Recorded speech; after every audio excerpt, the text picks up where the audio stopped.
Small group leaders and potential small group hosts. I want to give you a video boost here right before Christmas as we look into the new year. And I want to talk to you just a few more moments about First Sunday Foundations. And we're going to be using these books from Larry Kreider. And I wanted to kind of just outline some ways that you can use them in your group. First of all, they can be used as a personal study. And so you can encourage yourself and other group members to use them as a personal study. In the back of the book, they have a place where you can actually journal every day as you read the lesson. Then they can also be used for a small group discussion.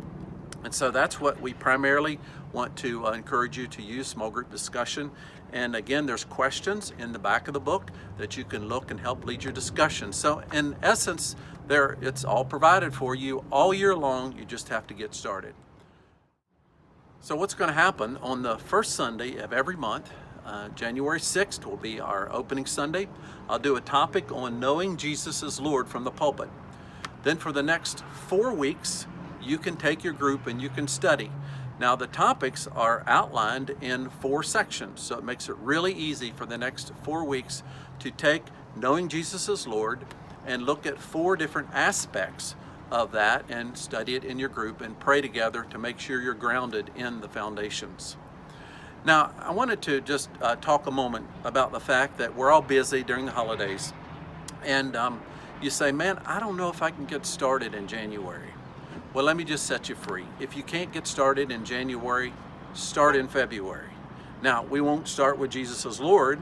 We'll start with the new and living way. But you know what? It really doesn't make that much difference. I mean, it does, but it doesn't.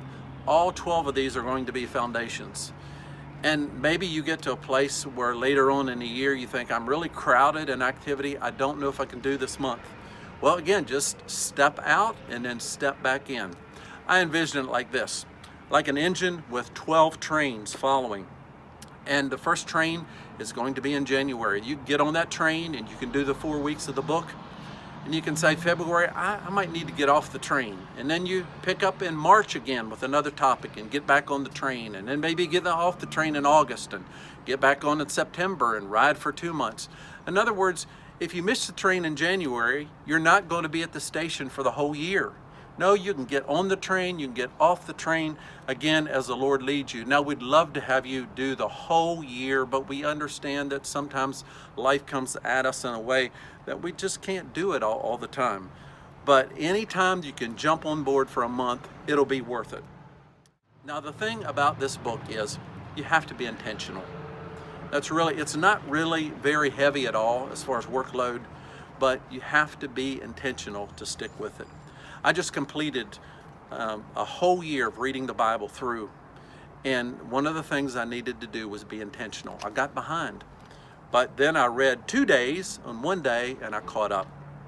And so again, if you jump in and you just stay intentional, you'll be surprised at how quickly you make it through, and you'll have a whole year of foundations established in your life. So there it is. I just wanted to give you a boost here before Christmas. So have an amazing Christmas time. We'll see you around church. God bless you.